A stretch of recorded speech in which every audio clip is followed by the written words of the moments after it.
Comentario de Esdras capítulo 2. Un pueblo restaurado, Dios reúne, organiza y da un nuevo comienzo. Versículo 1. Los hijos de la provincia. La ciudad de Babilonia era una de las capitales del imperio persa, y su territorio era una satrapía administrada por un sátrapa, pero Judá era una provincia. El uso de esta expresión demuestra que el autor conocía bien la situación política de ese tiempo. Cada uno a su ciudad. Cuando volvieron los exiliados, no solo se radicaron en Jerusalén, 334, sino también en los pueblos y las aldeas de las inmediación, como Jericó, Tecoa, Gabaón, Mizpa y varias otras. Ver Nehemías 3, versículo 2 al 19, 11, versículo 20 al 35. Versículo 2. Zorobabel. El dirigente político de los repatriados. Se lo llama hijo de Salatiel, capítulo 3. Versículo 2. Pero en Primera de Crónicas 3, versículo 19, se lo designa como a uno de los hijos de Pedaías, hermano de Salatiel. Esta aparente discrepancia puede explicarse suponiendo que hubo un matrimonio de levirato. Ver comentario de Deuteronomio 25, versículo 5 al 10, entre la viuda sin hijos de Salatiel y Pedaías, hermano del fallecido. El primer hijo varón de este matrimonio sería considerado como heredero de Salatiel. Ver comentario de Mateo 1, versículo 12. Aunque en realidad Zorobabel había sido hijo de Pedaías, se lo llama hijo de Salatiel en la mayoría de los pasajes donde se lo nombra. El que solo se designe a Zorobabel como hijo de Pedaías en un pasaje donde Salatiel aparece como si no hubiera tenido hijos, aunque era mayor que su hermano Pedaías, apoya la teoría de un matrimonio de levirato. Ageo capítulo 1 versículo 1 dice que Zorobabel, nieto del rey Joaquín, era gobernador de Judá. De modo que Ciro designó a un descendiente de un anterior rey de Judá para que gobernara en nombre del rey de Persia. Bien podía esperar Ciro que esa designación agradara a los judíos. Naturalmente servirían con mejor disposición a uno de sus propios príncipes que a un extranjero. Jesúa. Yeshua es la forma aramea del nombre hebreo que generalmente se traduce como Josué. Este Jesúa fue el dirigente espiritual de los exiliados que volvieron a Judea, el Josué sumo sacerdote de Ageo 1, versículo 1 y Zacarías 3, versículo 1. También se lo menciona en Esdras 3, versículo 2, Nehemías 12, versículo 1. Era descendiente directo de Aarón por parte de su padre Josadac, sumo sacerdote cuando Nabucodonosor sojuzgó a los judíos. Primera de Crónicas 6, versículo 3 al 15, Esdras 3, versículo 2. Es probable que Jesúa hubiera nacido en el exilio, pues vivió para ver el fin de la construcción del templo 20 años después del regreso a Jerusalén. De este modo, dos hombres de la antigua nobleza judía dirigieron la restauración de Judá. Uno era descendiente de la antigua casa real y fue designado como dirigente político. El otro, hijo del último sumo sacerdote antes del cautiverio, fue el dirigente espiritual. Es posible que algún consejero de confianza, como Daniel, le hubiera sugerido a Ciro que los designara. Sin duda los dos fueron elegidos por tener un carácter intachable y porque gozaban de la confianza de su pueblo. Nehemías. Se desconoce cuáles fueron las funciones desempeñadas por los otros 10 dirigentes que se enumeran, puesto que sus nombres no vuelven sino en la lista paralela de Nehemías 7. Quizá fueran los ancianos que se mencionan con frecuencia en pasajes posteriores. Ver capítulo 9, 9. El número de los varones. La lista de los exiliados que se presenta a continuación muestra la importancia que los judíos asignaban a sus árboles genealógicos. Aunque se los había llevado a Babilonia en las condiciones más deplorables que puedan imaginarse, indudablemente muchos habían conservado sus documentos genealógicos. Pero otros no habían tenido esa suerte y no podían demostrar su ascendencia. Versículo 59. Las cifras que se dan para los diversos grupos familiares presentan ligeras diferencias con los números que aparecen en la lista que Nehemías usó casi un siglo más tarde para guiarse al repoblar Jerusalén. De los 42 números dados por Esdras, versículo 3 al 60, 18 son diferentes de las cifras correspondientes de Nehemías 7. Las diferencias son pequeñas y pueden explicarse suponiendo que se hicieron esas listas en tiempos diferentes, y que durante el intervalo la cantidad de personas había variado por muertes o nacimientos, o por alguna otra razón. Versículo 3. Hijos de Paros. Sobresale esta gran familia de Paros, con 2172 varones. Es también la primera en la lista correspondiente de Nehemías 7. El nombre Paro significa pulga. No se sabe cómo llegó la familia a adoptar tal nombre, pero es un hecho que los caudillos de las tribus árabes muchas veces toman nombres de animales, tales como lagartija, gacela, musaraña. De la misma manera, algún caudillo de este clan judío pudo haber tomado el nombre Pulga, nombre que David asumió en forma figurada después de haber perdurado la vida de Saúl en la cueva de Engadi, para expresar su propia humildad en presencia del rey. Primera de Samuel 24, versículo 14, 26, versículo 20. Versículo 4. Sefatías. Una antigua familia, cuyo nombre significa Jehová ha juzgado. Este nombre aparece con frecuencia desde el tiempo de David en adelante. Versículo 5. Ara. Este nombre, que significa el abagado, aparece solo una vez más para designar a un hombre de la tribu de Aser, Primera de Crónicas 7, versículo 39. Sin embargo, el nombre se halla en documentos babilónicos y puede haber sido adoptado durante el exilio. Versículo 6. Paat al-Moab. La mayor de las familias, con 2812 hombres. El nombre significa gobernador de Moab, lo que implica que algún caudillo de la familia había gobernado a Moab cuando ese país estaba sojuzgado por Judá. Versículo 7. Elam. Este nombre aparece en Primera de Crónicas 8, versículo 24, 26, versículo 3. Versículo 8. Zatú. Versículo 10. Nada se sabe de este nombre ni de Zakai que lo sigue. Versículo 9. Bani. Este nombre aparece en los registros hebreos a partir del tiempo de David, segunda de Samuel 23, versículo 36. Versículo 11. Bebai. Nombre babilónico. Esta familia era nueva, o había cambiado su antiguo nombre por uno babilónico durante el exilio. Versículo 12. Azgad. Solo aquí aparece este nombre. La mayor diferencia numérica entre las listas de Esdras y Nehemías aparece aquí. Esdras indica 1222 y Nehemías 2322, capítulo 7, versículo 17. Un copista posterior puede ser responsable de esta aparente discrepancia. Versículo 13. Adonicam. Este nombre solo aparece aquí. Significa mi Señor se ha levantado. Versículo 14. Bigbai. Un nombre persa. En los registros griegos es Bagoas. Un persa llamado Bigbai gobernó en Judá hacia fines del siglo V a.C. Esta gran familia de 2056 varones que retornó con Zorobabel puede haber tomado el nombre de Bigbai en honor de los persas. Esta familia quizá vino de una zona fronteriza con Persia y pudo haber apoyado la política persa. Los judíos siempre han demostrado gran adaptabilidad. Versículo 15. Adín. Los nombres que aparecen en los versículos 15 al 19. Son todos hebreos. De ellos nada se sabe. Versículo 20. Gibar. Después de las 17 unidades tribales que se enumeran en los versículos 3 al 19, siguen 15 grupos, clasificados de acuerdo con ciudades o aldeas. Se desconoce la ubicación de Gibar. En la lista de Nehemías aparece Gabaón aquí, Nehemías 7:25. Versículo 21. Belén.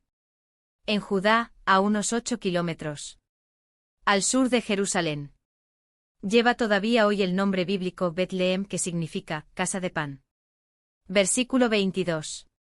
Netofa. Aldea cercana a Belén, cuya ubicación exacta se desconoce. Tampoco queda claro por qué motivo se llama varones a los habitantes de Netofa, Anatot, Micmas, Betalel y Ai. Versículo 23, 27, 28, al paso que se llama a los otros hijos. Versículo 23.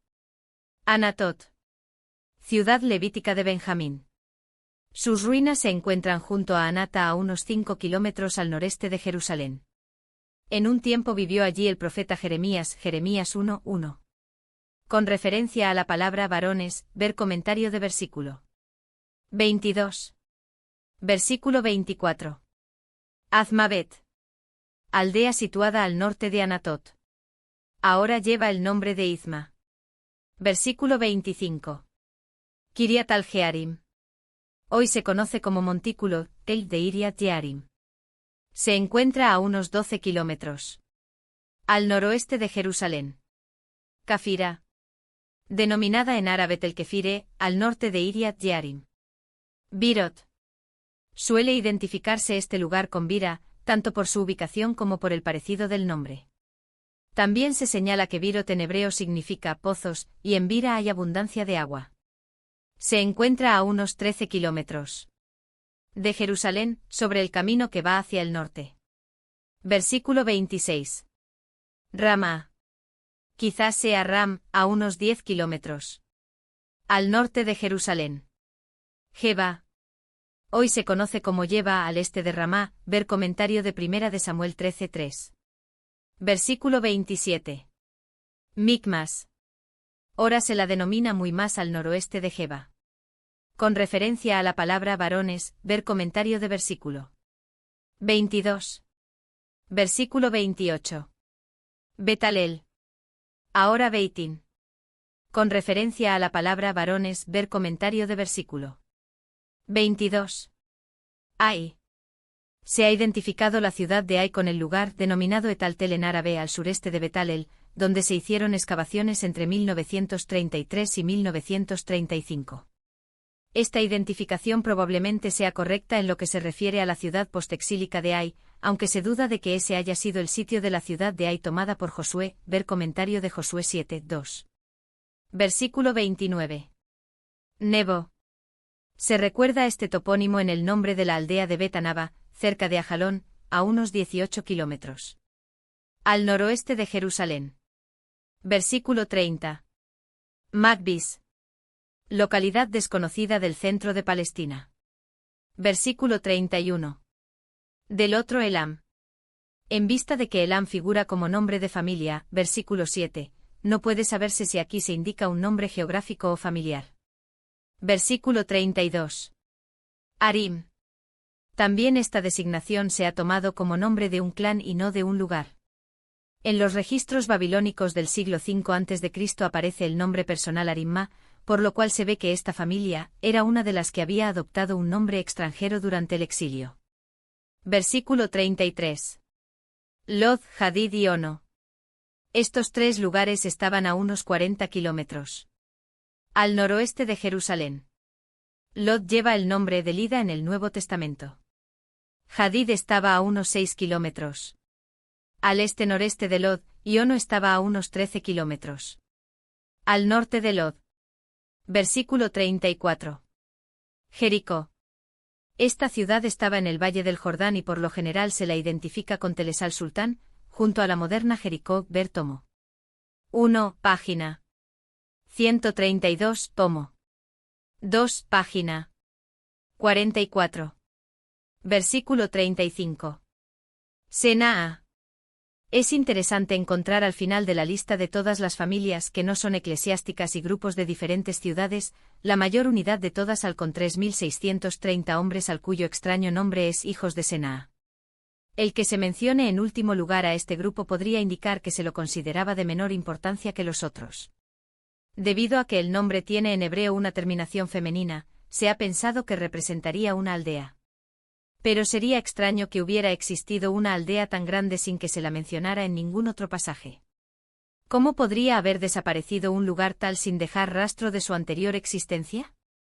Por esta razón, algunos comentadores consideran que se trata del nombre de una unidad familiar.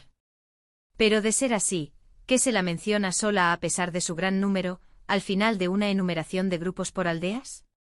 Por lo tanto, es razonable pensar que los 3.630 hijos de Senaa constituían un grupo de gente de clase inferior, como lo han sugerido Meyer y Kittel. El nombre Senaa aparece también en Nehemías 11, versículo 9.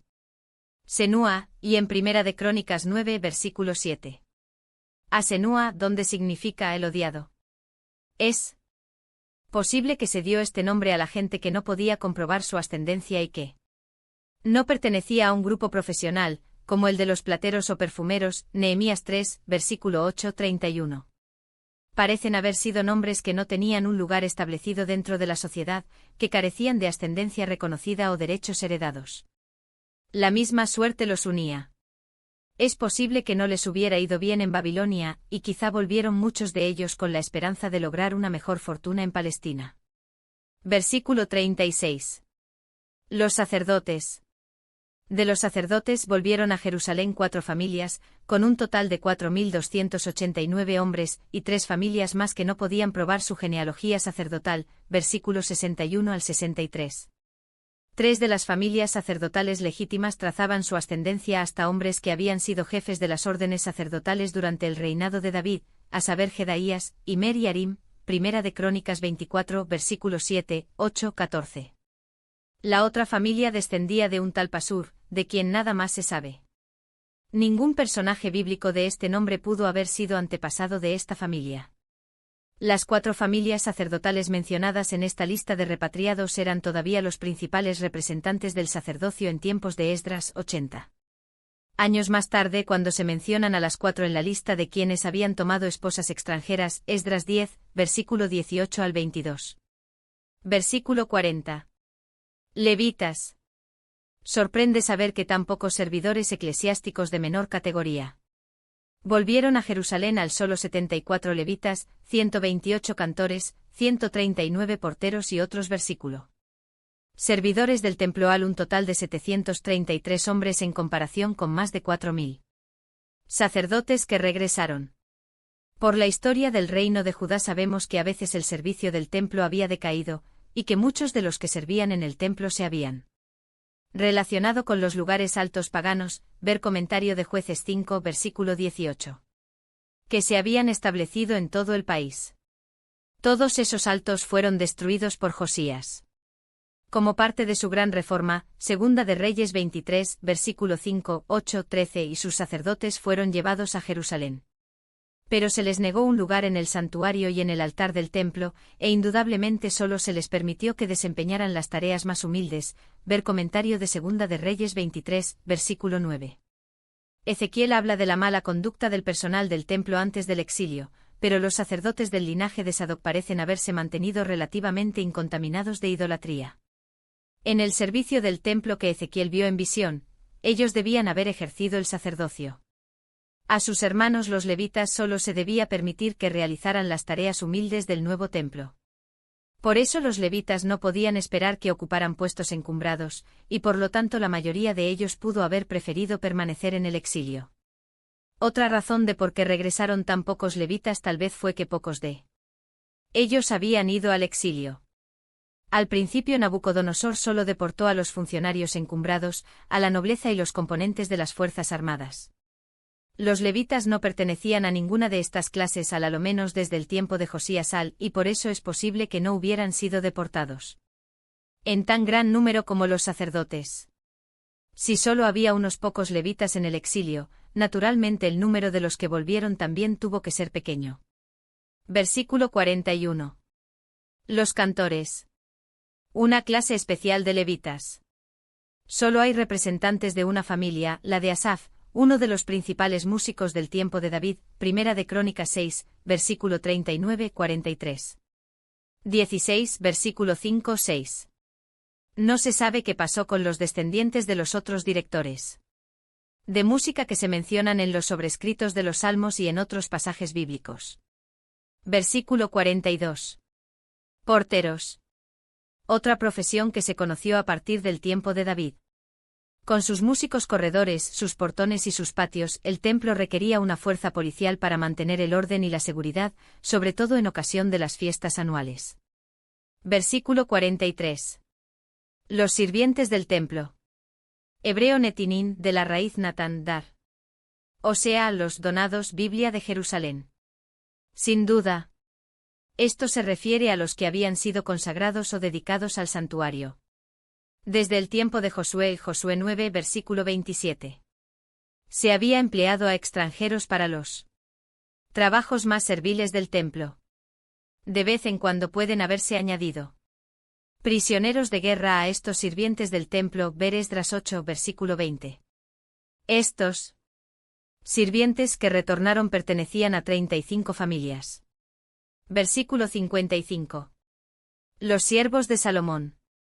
Es evidente que Salomón había aumentado el número del personal de servicio del Templo porque los nuevos edificios demandaban mucho mayor atención. Primera de Reyes 9 versículo 20-21, Segunda de Crónicas 8 versículo 7-8, como constituían la categoría inferior de los servidores eclesiásticos. Se los menciona en último lugar.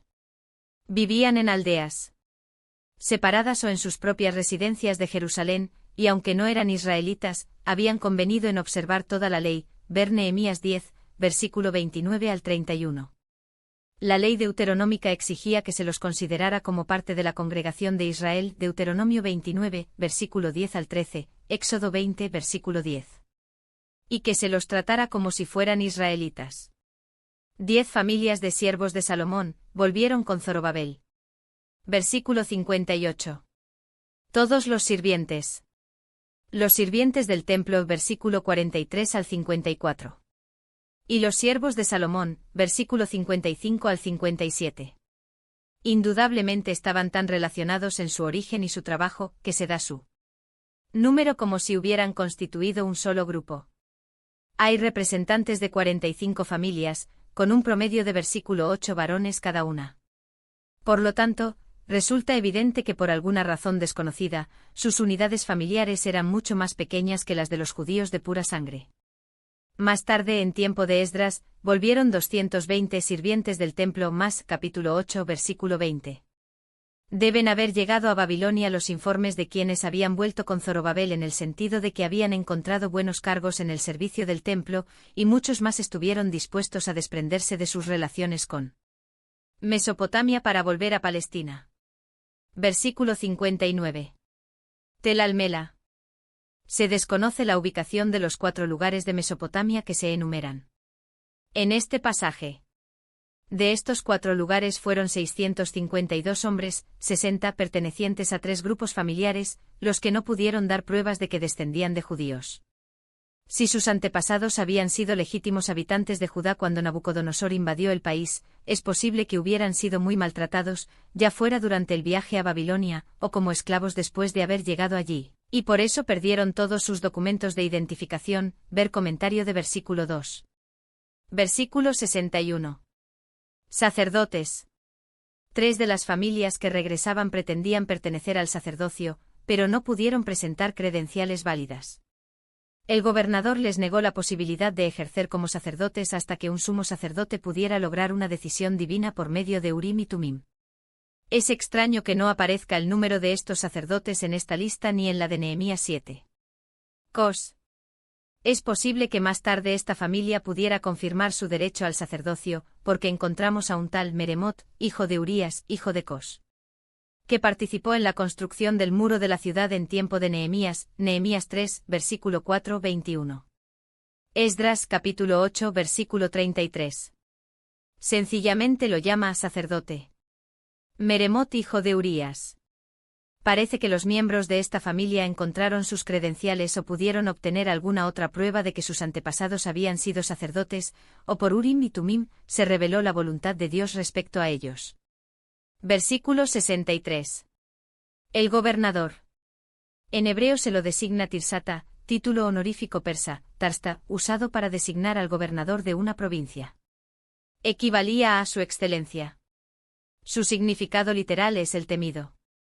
Urim y Tumim. Ver comentario de Éxodo 28, versículo 15-30. Es evidente que Zorobabel esperaba que la posibilidad de obtener una respuesta directa de parte de Dios por medio de Urim y Tumim que había existido en tiempos preexílicos sería restablecida en cuanto la nueva congregación se estableciera en Jerusalén y se recomenzaran los servicios del templo. No se sabe si esto se cumplió o no. Versículo 64. Toda la congregación. La suma total de las cifras dadas en los versículos anteriores es de 29.818, al paso que se dice que el número total de repatriados fue de 42.360. Es pues evidente que además de los hombres que se enumeran en forma detallada, deben haber ido otros 12.542 puesto que este número es demasiado grande para que se considere que corresponde con los miembros de las 3 familias de sacerdotes, cuyo número no aparece, ver comentario de versículo 61. La idea de que se refiere a mujeres debe considerarse como una posible solución del problema. Si así fue, puede explicarse el número relativamente pequeño de mujeres en comparación con el número de hombres que volvieron suponiendo que muchos hombres dejaron sus familias en Babilonia con sus parientes hasta que pudieran prepararles hogares en Palestina. Probablemente las mujeres debían ir después en una caravana en cuanto la situación en Palestina lo permitiese. Puesto que en los siguientes versículos se dice que están incluidas las siervas y las cantoras, junto con sus colegas más masculinos, parecería que las esposas de los ciudadanos libres tampoco fueron omitidas del número total.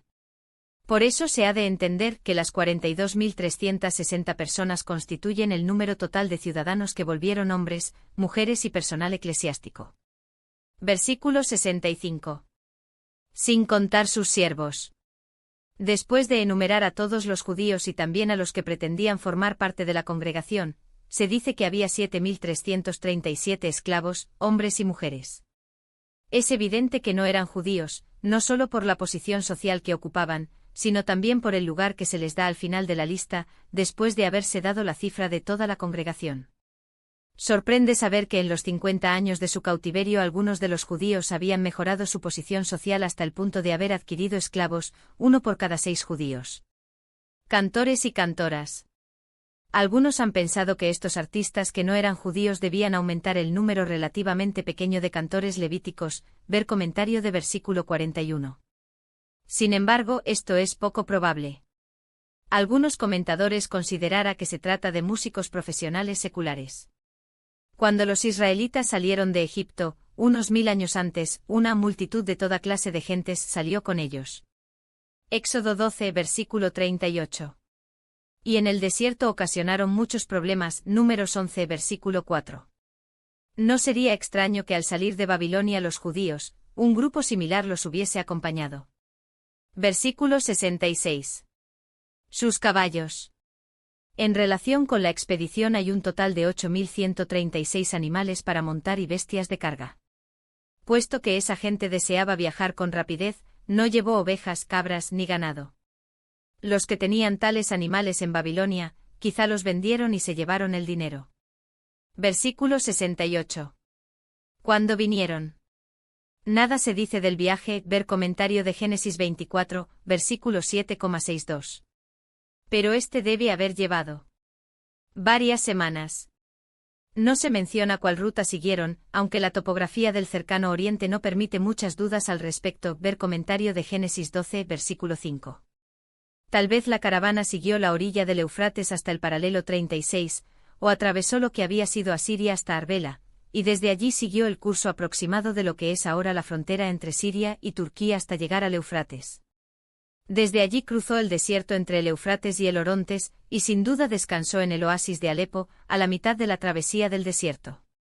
Al llegar al Orontes probablemente siguieron el curso de este río hasta su nacimiento, y después fue por el Beca, el valle que está entre las cordilleras del Líbano y el Antilíbano, hasta alcanzar al curso superior del río Jordán para entrar por allí en Palestina.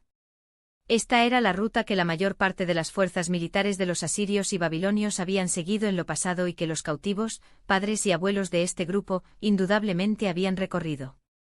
En sentido contrario medio siglo antes, ver Jeremías 39, versículo 5 al 7, 52, versículo 9 al 10, 26, 27. Es probable que la partida se efectuara en la primavera del año 536 a.C. Ver comentario de capítulo 1, versículo 1. Y que hubieran llegado a Jerusalén en el verano de ese mismo año. 80 años más tarde Esdras y su caravana tardaron casi 4 meses para llegar a Jerusalén, capítulo 7, versículo 8, 9, 8, versículo 31. Y es lógico suponer que el viaje de Zorobabel habría demorado tanto como el de Esdras. Hicieron ofrendas voluntarias. Una vez llegados al lugar del anterior templo, los expedicionarios realizaron un servicio de acción de gracias, en el cual los jefes de familias y el pueblo dieron ofrendas para la reconstrucción del templo. Este tesoro alcanzó a la suma de 61.000 dracmas de oro y 5.000 libras de plata, lo que representa una cantidad considerable de dinero en nuestros días. Esta es una suma realmente notable si se tiene en cuenta que la habían dado personas que acababan de recobrar su libertad. Debe haberse posesionado de ellas un espíritu de liberalidad similar al que hubo entre los israelitas cuando se construyó el tabernáculo en el Sinaí, ver Éxodo 36, versículo 5 al 7. Sabían cómo Dios había cumplido sus promesas hechas por medio de los profetas, y estaban dispuestos a sacrificarse a fin de restablecer el templo y su servicio. Dios siempre ha brindado a su pueblo la oportunidad de dar parte de los medios que le ha confiado. La mejor terapia para el espíritu egoísta que naturalmente afecta al corazón humano es responder voluntariamente a los pedidos de dinero que se hacen para promover la causa de Dios en la tierra y para ayudar a otros. Los que verdaderamente aman a Dios han de cultivar su espíritu liberal, 2 de Corintios 9, versículos 6-7. Comentario de Esdras capítulo 2.